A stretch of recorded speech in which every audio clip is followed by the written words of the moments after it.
देहरादून में एक ऐसा हॉस्टल है जिसे लोग हॉन्टेड हॉस्टल के नाम से जानते हैं, क्योंकि वहां रह रहे बच्चों का कहना है कि वहां लगे झूलों में से रात को अपने आप झूला झूलने की आवाज आती है और ऐसा लगता है कि कोई झूला झूलते हुए बातें कर रहा हो।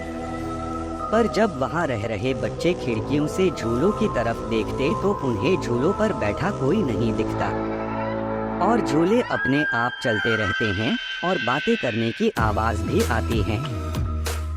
आज की जो यह कहानी है, इस हॉस्टल में ही रह रही प्रिया के साथ घटी घटना है। मेरा नाम प्रिया है। मैं और मेरी बहन मुस्कान 2 साल से इस हॉस्टल में साथ रह रहे थे। पर एक दिन मेरी बहन मुस्कान घर में कुछ काम होने की वजह से घर गई हुई थी। हॉस्टल के जिस रूम में हम रह रहे थे उसमें मैं और मेरी बहन ही थे, इसलिए मैं आज रात को अपने रूम में अकेले ही सो रही थी। रात के 12 ही बजे होंगे, तभी मेरे रूम के दरवाजे पर किसी ने थपथपाया और कहा, प्रिया दरवाजा खोल। पहली बार में तो मैंने सही से सुना नहीं और उसके थोड़ो ही देर बाद फिर से किसी ने आवाज लगाई, दरवाजा खोलो ना प्रिया। मैं मुस्कान, और इस बार मैंने आवाज साफ साफ सुनी। यह मुस्कान की ही आवाज थी। मैं सोच ही रही थी कि मुस्कान इतनी रात को यहाँ कैसे, वो तो आज घर गई हुई थी। तभी एक बार फिर से मुस्कान ने आवाज दी, जल्दी दरवाजा खोल प्रिया, मैं कब से खड़ी हूँ बाहर। मैंने अब ज्यादा ना सोचते हुए कहा, हाँ दी अभी खोलती हूँ। यह बोलकर मैंने जैसे ही दरवाजा खोला तो वहाँ सच में मुस्कान ही खड़ी थी। पर हमारा घर इतना पास नहीं था कि कोई सुबह जाए और रात को आ जाए। वैसे भी मुस्कान ने 3 दिन की छुट्टी ली थी, क्योंकि उसे घर में लगभग 2-3 दिन का काम था। इसलिए मैंने थोड़ा शक करते हुए मुस्कान से पूछा, क्या हुआ दीदी, आप तो 3 दिन बाद आने वाली थी, कुछ हुआ क्या? मुस्कान मेरी बात का जवाब देते हुए बोलती है, अरे यार बस ही छूट गई थी और मैं दूसरी बस का इंतजार कर रही थी, पर वो दूसरी बस आई ही नहीं। चल अब बाकी बात कल सुबह करेंगे, मुझे बहुत नींद आ रही है। इतना बोलकर मुस्कान सोने चली गई और मैं भी उसके पीछे पीछे सोने चली गई। मुस्कान का बेड मेरे ही बेड के ऊपर था।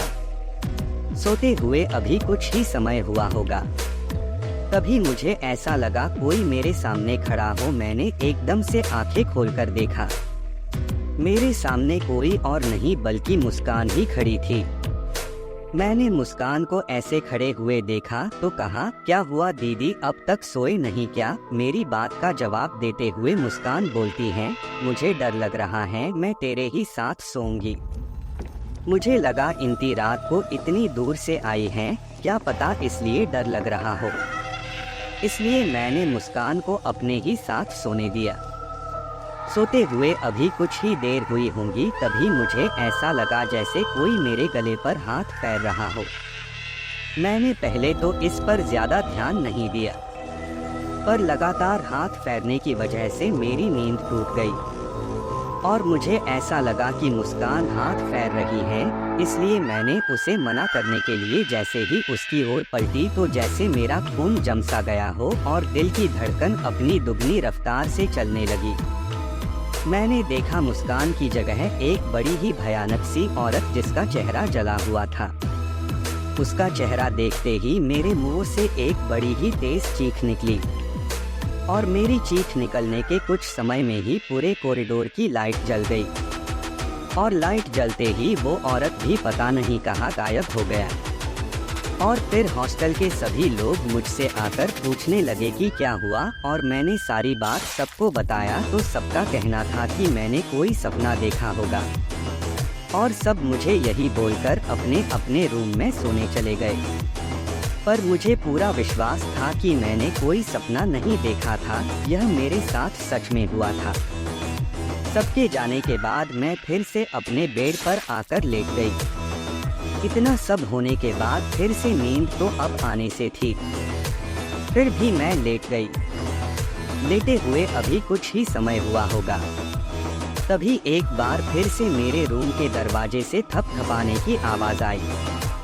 थपथपाने की आवाज के एकदम बाद फिर से किसी ने मुस्कान की आवाज में मुझे आवाज दी। वो बोल रही थी, दरवाजा खोल प्रिया, मैं हूँ मुस्कान। आवाज सुनते ही मेरे रोंगटे खड़े हो गए और मुझे ऐसे लगने लगा किसी ने मेरे ऊपर लाखों चींटियां छोड़ दी हो और वो सब चींटियां एक साथ मुझे काट रही हो। कोई मुझे मेरी ही बहन की आवाज लगातार आवाज लाए जा रहा था। वो बार बार यह बोल रहा था, प्रिया दरवाजा खोल, मैं तेरी बहन हूँ मुस्कान, देख कब से मैं ठंड में खड़ी हूँ। उसकी बात सुनकर एक बार को तो मुझे ऐसा लगने लगा था जैसे सच में मेरी बहन ही आवाज मार रही हो और मैं जाकर दरवाजा खोल दूँ। लेकिन पहली बार जब दरवाजा खोला था और फिर मेरे साथ जो हुआ था वो बात याद आ जाती है और मैं चुपचाप अपने दोनों हाथों से अपने कानों को दबाकर बेड पर लेट गई। पूरी रात मुझे मेरी बहन की आवाज आती रही और मैं पूरी रात सो नहीं पाई थी। कैसी लगी आपको यह कहानी कमेंट करके जरूर बताना। अगर अच्छी लगी हो तो अपने दोस्तों के साथ शेयर कर देना।